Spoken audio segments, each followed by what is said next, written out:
BR నువ్వు నా కాలి గోటికి కూడా సరిపో.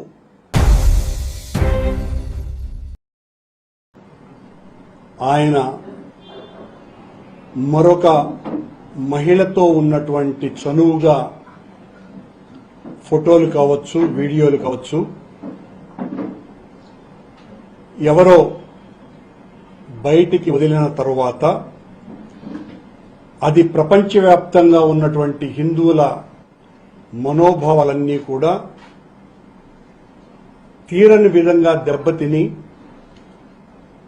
అత్యంత ప్రతిష్టాత్మకమైన దేవాలయ అధ్యక్షుడిగా ఉండి ఇంత అనైతిక అప్రాచ్య కార్యక్రమాలకు పాల్పడతాడా అని వాళ్ళందరి ఆగ్రహము ప్రపంచవ్యాప్తంగా చూశాం మనం. వాళ్ళందరూ కూడా ఇలాంటి వ్యక్తిని అధ్యక్షుడిగా కొనసాగించటం అంటే వెంకటేశ్వర స్వామిని అవమానపరచటమే అని ముక్తకంఠంతో సోషల్ మీడియా అంతా కూడా లక్షలాది మంది భక్తులు సోషల్ మీడియా వేదిక ద్వారా తమ అభిప్రాయాల్ని పెద్ద ఎత్తున పంచుకున్నారు. దానికి నేను నిన్న మధ్యాహ్నం 12 గంటల ప్రాంతంలో పత్రికా సమావేశం నిర్వహించి ఇలాంటి కార్యక్రమాలకు పాల్పడుతున్నటువంటి బిఆర్ నాయుడు గారు, మీరు రాజీనామా చేయవలసినటువంటి అవసరం ఉన్నది, లేదా మిమ్మల్ని ముఖ్యమంత్రి చంద్రబాబు నాయుడు గారే రిమూవ్ చేయాల్సిన అవసరం ఉంది అని నేను ప్రకటించటం జరిగింది. కోట్ల మంది చూసినటువంటి ఆ వీడియోలు, ఆ ఫోటోలను, దీనికి సంబంధించిన విషయాల వివరాలలోకి పెద్ద ఎత్తున పోకుండా బిఆర్ నాయుడు గారు నిన్న మధ్యాహ్నం పత్రికా సమావేశం నిర్వహించి ఆయన గారు దీనికి సరైనటువంటి వివరణ ఇవ్వకుండా, చూడండి చాలా స్పష్టంగా ఆయన రాసలీలకు సంబంధించినటువంటి వీడియోలు ఇవి. ఓ పరిష్వంగ ఆనందంలో మునిగి తేలుతున్నాడు బిఆర్ నాయుడు గారు అక్కడ. ఇది ఆయన మార్ఫింగ్ అని ఏ టెక్నాలజీతో అనేటువంటి, ఇంకా మిగతా ఫోటోలు కూడా చూపించమా. ఆ పరిష్వంగం కూడా గాఢ పరిష్వంగం. షిర్డీ ఇంటర్నేషనల్ ఎయిర్పోర్ట్ లో దిగినటువంటి ఫోటోలు. వీటిల్ని ఆయన ఆ గదిలో ఉండే ఫోటోలు, మా గది నుంచి బయటకు వచ్చింది కూడా చూపించు. ఇద్దరు ఆవిడ కాళ్ళ మీద కాలేసుకొని కూర్చుంది. ఈ వీరి విన్యాసం కూడా చూడండి, బిఆర్ నాయుడు గారి విన్యాసము. దీని మీద ఆయన వివరణ, వాళ్లకు మాకు 30 ఏళ్ల అనుబంధం ఉంది, ఆ ఆత్మీయ అనుబంధం పెద్దది, నా గురించి మాట్లాడతావా రా అని నా మీద, మా నాయకుడు జగన్మోహన్ రెడ్డి గారి మీద, మా సుబ్బారెడ్డి మీద ఇష్టం వచ్చినట్టుగా మాట్లాడాడు. మేము ఆయన ప్రెస్ మీట్ పెట్టిన తర్వాత ఈయన యొక్క వీడియో నిజమా కాదా అని అనుమానం మాకు వచ్చి, ఏ నిర్ధారణకు సంబంధించి అనేక సంస్థలు ఉన్నాయి ప్రపంచవ్యాప్తంగా, అలా ఒక సంస్థ ద్వారా దానిని పరిశీలించేటువంటి పని పడితే ఆ సంస్థ ఇచ్చినటువంటి రిపోర్ట్ ఇది ఏమాత్రము కూడా ఏ టెక్నాలజీతో చేసినటువంటిది కాదు, స్పష్టంగా ఇది నిజమైనటువంటి వీడియో అని వాళ్ళు ప్రకటించినటువంటి విషయం మీ ముందర ప్రవేశపెడుతున్నా. ఈ బిఆర్ నాయుడు ఆయన నేను దుర్యోధన సమానుడు అనుకుంటున్నాడు. దుర్యోధనుడి కంటే చాలా అహంకారంగా వ్యవహరిస్తున్నాడు. ఆయన ఏమన్నా తిట్టినా కూడా చెల్లుబాటు అయిపోతుంది అని నన్ను, మా నాయకుడిని ఇష్టం వచ్చినట్టుగా అరే తొరే అని. బిఆర్ నాయుడు నిన్ను అనలేక కాదు, నీలాంటి చెప్రాసి పనికిమాలినోడు లఫంగుల గురించి కూడా మేము ఆలోచించటమానని, మీకు కూడా అలాంటి పదప్రయోగాలు ఎందుకోనని మాకు తెలియకేం కాదు. బిఆర్, నువ్వు నా కాలి గోటికి కూడా సరిపోవు, నా కాలి గోటికి కూడా సరిపోవు. నేను 1974లో ఆనాటి ముఖ్యమంత్రి జలగం వెంగళరావు నేనిచ్చినటువంటి కరపత్రం తీసుకోవటానికి ఇష్టపడకపోతే ఆయన జుబ్బా కాలర్ పట్టుకు లాగి కరపత్రం ఆ చేతిలో పెట్టినటువంటి వాడిని. అది నా ధైర్యం. ఆ రోజుల్లో నువ్వు జోబు దొంగగా ఉండుంటావు, జోబులు కొడతా ఉంటావు. నువ్వు నా గురించి ఏందేందో మాట్లాడుతున్నావు. మళ్ళీ మాట్లాడతాను దాని మీద. ఆయన ఆవిడతో చాలా ఉన్నటువంటి అన్యోన్య బంధం, 30 ఏళ్ల అనురాగ బంధం అని చెప్పినాడు కదండి. ఆవిడ ఎవరైతే ఈయన అన్యోన్య బంధం అని అన్నాడో, ఆవిడ 2019 ఎన్నికలప్పుడు గౌరవనీయ పూర్వ ప్రస్తుత ముఖ్యమంత్రి చంద్రబాబు నాయుడు గారు తెలుగుదేశం పార్టీకి ఆవిడ పంపించిన లెటర్, మొదట దీన్ని చూపుతున్నాను. ఇదిగో తెలుగుదేశం పార్టీ అటెస్టేషన్.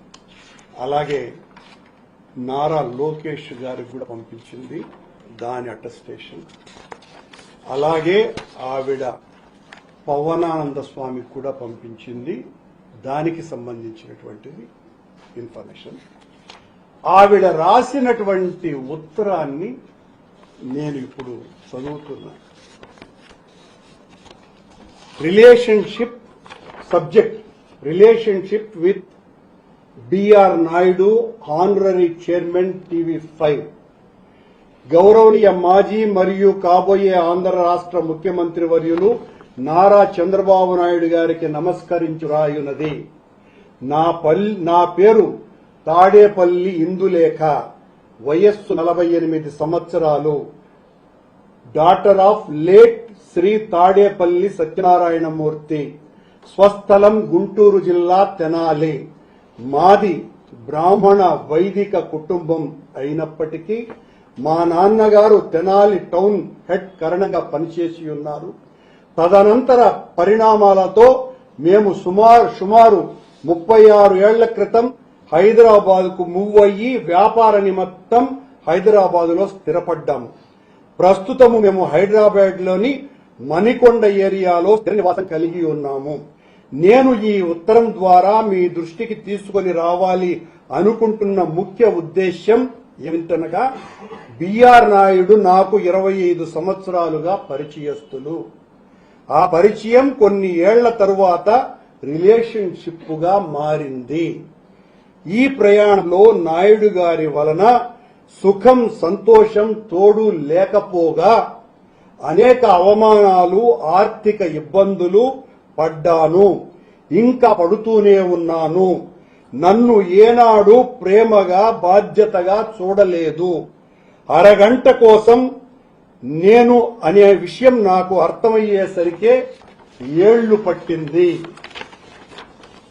నాయుడు గారు నన్ను బాగా చూసుకుంటాను, ప్రపంచంలో అందరికంటే నువ్వంటేనే ప్రేమ, నన్ను వదిలేయొద్దు అని కళ్ళనీళ్లు పెట్టుకుంటే నమ్మి ఈ రిలేషన్షిప్ స్టార్ట్ చేశాను. నాకు ఒకే కూతురు, ఆ అమ్మాయి 16 సంవత్సరాలుగా SLE సిస్టోని లూప్స్ ఏంటది అనే జబ్బుతో, ఇమ్యూన్ డిసీజ్ తో ప్రతి క్షణం జీవితంతో పోరాడుతూ ఉన్నది. నాయుడు మాటలు నమ్మి రిలేషన్షిప్ స్టార్ట్ చేశాక మా అమ్మాయికి SLE వచ్చింది. రిలేషన్షిప్ స్టార్ట్ చేశాక మా అమ్మాయికి SLE వచ్చింది. నేను మందులకి ఖర్చులకి కూడా ఎంతో ఇబ్బంది పడ్డాను. ఎవరితో మాట్లాడకూడదు, ఏ పని చేసుకోకూడదు అనేది అనుమానం ఆయనకు. ఆయన చూడలే అంటే తాళి కట్టానా, బాకీ ఉన్ననా లంజా అనే మాటలు తప్ప కుక్క కన్నా హీనంగా చూశాడు నన్ను. అన్ని అవమానాలు బాధలు భరిస్తూ కూడా ఎవ్వరికీ ఏమీ చెప్పుకోకుండా రోడ్డున పడకుండా ఇప్పటి వరకు గడుపుతూనే ఉన్నాను. నా గురించి తెలిసి వైఎస్ఆర్సీపీ వాళ్లు నన్ను అప్రోచ్ అయ్యి నాయుడిని ఎక్స్పోజ్ చేయమని ఇన్ రిటర్న్స్ ఏదో చెప్పాడు, 10 కోట్ల డబ్బులు కారు నామినేట్ ఇస్తామని కూడా అన్నారు. నా మీద చాలా ఆపరేషన్ కూడా చేశారు. బేసికల్ గా నేను చిన్నప్పటి నుంచి టీడీపీ అభిమానిని కావటంతో పార్టీ కష్టకాలంలో అటువంటి పనులు చేయకూడదు, మరియు మనస్ఫూర్తిగా నమ్మి ప్రేమించిన నాయుణ్ణి రోడ్డున పడేయలేక ఆ పని చేయలేదు. దేవుడు వాణ్ణి శిక్షిస్తాడు అనుకొని సర్దుకొని పోయాను. నా మీద 2016 నుంచి ఎవరో నిఘా పెట్టి నన్ను వెంబడిస్తూనే ఉన్నారు. ఒకే వ్యక్తి పేరు వేరు ప్లేసెస్ లో కనిపిస్తూ నన్నే చూస్తూ ఉంటాడు. నన్ను హైదరాబాద్ విడిచి వెళ్లమని లేదంటే చంపేస్తామని కూడా బెదిరించినారు. ఇందులో కూడా నాయుడు నాకు ఎలాంటి హెల్ప్ చెయ్యలేదు. బయటికి వెళ్లొద్దు, ఇంట్లోనే ఉండు అని చెప్పడం తప్ప ఈ రోజుకి ఆర్థికంగా సామాజికంగా ఎన్నో ఇబ్బందులు పడుతూనే ఉన్నాను. బిఆర్ నాయుడు ఒక భయంకరమైన ఉమనైజర్, వావి వరస లేనటువంటి వ్యక్తి. అతనితో ఏ పని ఉంది అని అంటే పడుకోకుండా చెయ్యను అని మొహం మీదే చెప్తాడు. బిఆర్ నాయుడు ఒక భయంకరమైన ఉమనైజర్, వావి వరసలు లేని వ్యక్తి. అతనితో పని ఉంది అంటే పడుకోకుండా చెయ్యను అని మొహం మీదే చెప్తాడు. టీడీపీ అధికారంలోకి వచ్చాక తను టీటీడీ చైర్మన్ గానో లేదా ఎంపీ రాజ్యసభ అవుతాను అనే ప్రగాఢమైన నమ్మకంతో ఉన్నాడు. అతను నిస్వార్థంగా ఏ పని చెయ్యడు. ఇలాంటి వ్యక్తికి మీరు అత్యున్నతమైన పదవిని ఇస్తే ఏ చిన్న పనితో ఆడవారు వచ్చినా వాళ్ళని ఇబ్బంది పెడతాడు. ఇతనికి ఆ అత్యున్నత పదవి ఇస్తే ఏ చిన్న పనితో ఆడవారు వచ్చినా వాళ్ళని ఇబ్బంది పెడతాడు. అది పార్టీకి కూడా చెడ్డ పేరు తెస్తుంది. ఈ ఉత్తరంలో రాసిన ప్రతి అక్షరానికి నేను కట్టుబడి ఉన్నాను. పెద్దలు గౌరవనీయులైన మీరు నా ఆవేదన అర్థం చేసుకోగలరని భావిస్తున్నాను. కాపీ టు నారా లోకేష్ గారు, శ్రీ కొణిదెల పవన్ కళ్యాణ్ గారు. ఇట్లు ఇందులేక ఆవిడ ఫోన్ నంబర్.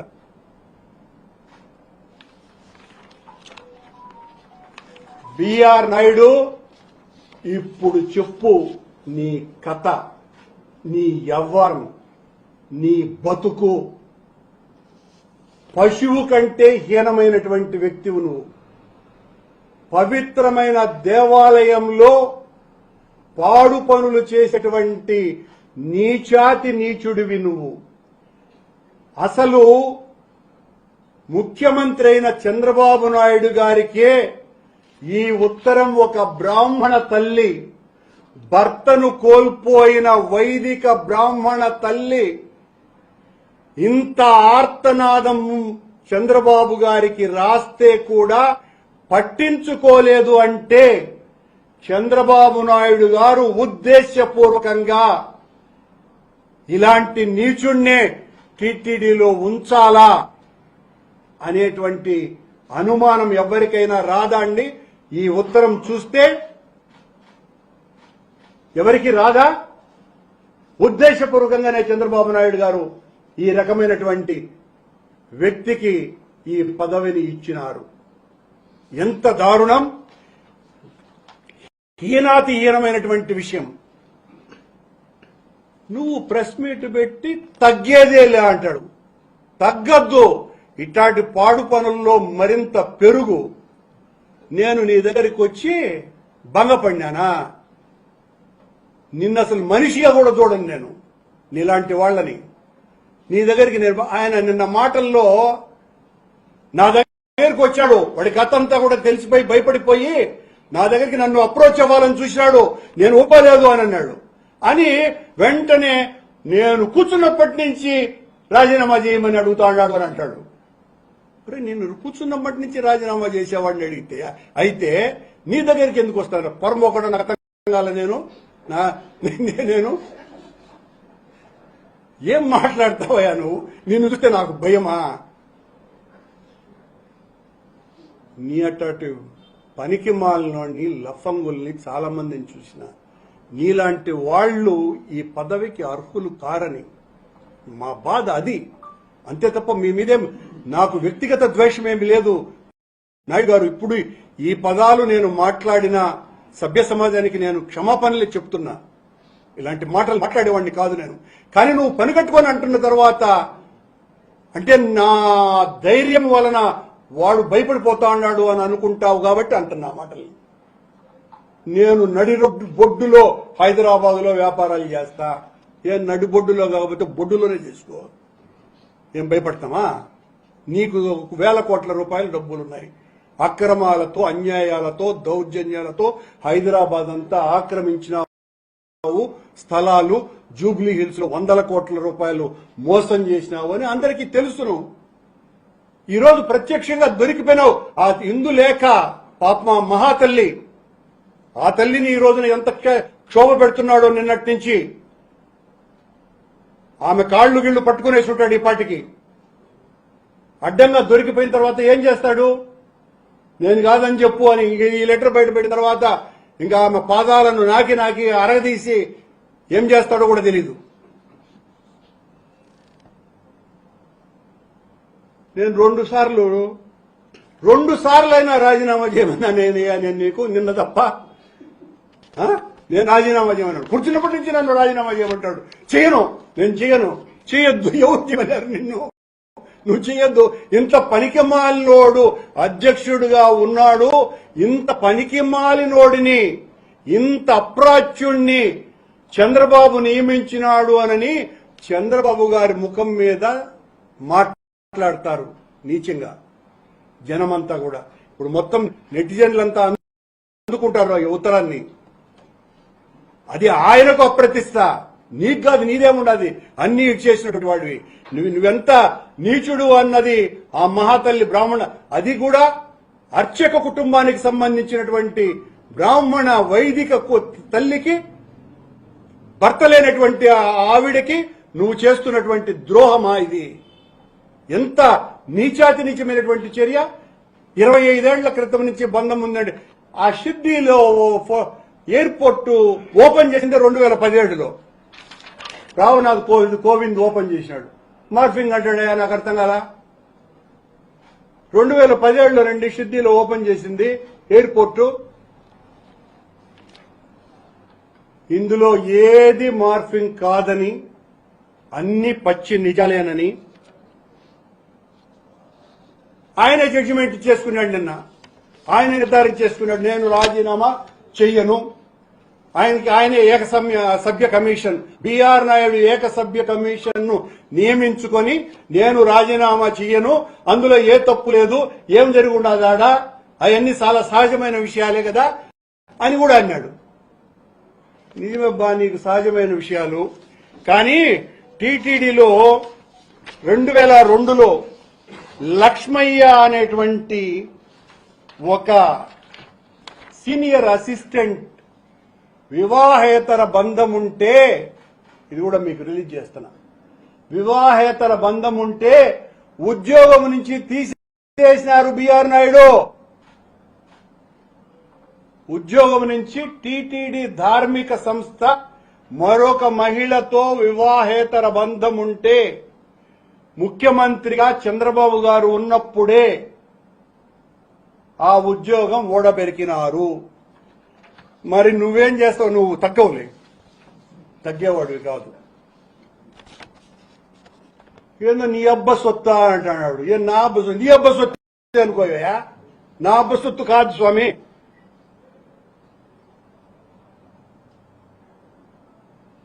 ఇలా మనిషి బిఆర్ నాయుడు అనే పేరు కంటే క్రిమికంఠుడు అనే పేరుకు సరిపోతాడు. అంటే చెదపురుగులు నోటిలో కంఠంలో కలిగినటువంటి వాడిని క్రిమికంఠుడు అంటారు. ఈయనకంట ఆ ఫైల్స్ చూస్తా ఉంటే వీడు చేసినటువంటి అవినీతి అంతా తెలుసు. అయినా పనికి మాల నాకు అర్థం కాల. టీటీడీ చైర్మన్ కు ఫైల్స్ పంపించేటువంటి ఆ పనికి మాలిన అధికారి ఎవరు? నేను 2 సార్లు టీటీడీ అధ్యక్షుడిగా ఉన్నానే, ఏ రోజు కూడా ఫైల్స్ మాకు రావే టీటీడీ అధ్యక్షుడికి. నువ్వు Kashmir files, Bombay files, Chennai files అనే ఈ సిరీస్లు చూసేసి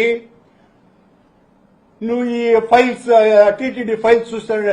ఆ టీవీ ఫైల్స్ చూసుకుంటూ టీటీడీ ఫైల్స్ అనుకుంటా ఉన్నాడు. నీ కబ్జాలు చేస్తాను అంటున్నాడు. మిడ్ నైట్ మసాలా నువ్వు నేను అన్ని పనులు చేశానని చెప్తున్నావే. మిడ్ నైట్ మసాలా నాయుడు, నువ్వు చేసింది ఏందిరా అంటే ఆ మసాలా అనే పదాన్ని మర్చిపోకుండా అన్నదానంలో మసాలా వడబెట్టించినావు. అది నువ్వు చేసినటువంటి పని. మిడ్ నైట్ మసాలా రోజు పెట్టి ఈ మసాలాను ఎట్లా వాడాలని స్వామి క్షేత్రంలో మసాలా వడ ఒకటి పెట్టాడయా. అది అతను చేసినటువంటి పని. ఆవిడ కుటుంబ స్నేహితురాలు అంటాడు. ఆవిడ రాసినటువంటి ఉత్తరం ఏందండి? భగవద్గీతను మొన్న బోర్డు సమావేశంలో ఇసిరేసినాడట. ఎందుకు మేము ప్రింట్ చేశామని అది కూడా మాట్లాడినాడు. భగవద్గీత 50 కోట్ల రూపాయలు అవినీతి జరిగింది, వాడి కొడుకు ఇందులో ఇన్వాల్వ్డ్ అని. నా కొడుకు నీలాంటి పరంబో కొడుకు, నీ కొడుకులాగా. అది మీ కొడుకు ఉండేటువంటి లక్షణాలన్నీ నా కొడుకు మీద ఆపాదిస్తేట రా ఛాలెంజ్ చేస్తా. నేనేం తగ్గను, నువ్వు అన్నట్టే. నువ్వు దేనికైనా నేను సిద్ధము. భగవద్గీత ఉచ్చరించాలన్నా తెలుసునా నీకు? ఒక్క శ్లోకమన్నా భగవద్గీతను చెప్పగలవా నాయుడు నువ్వు?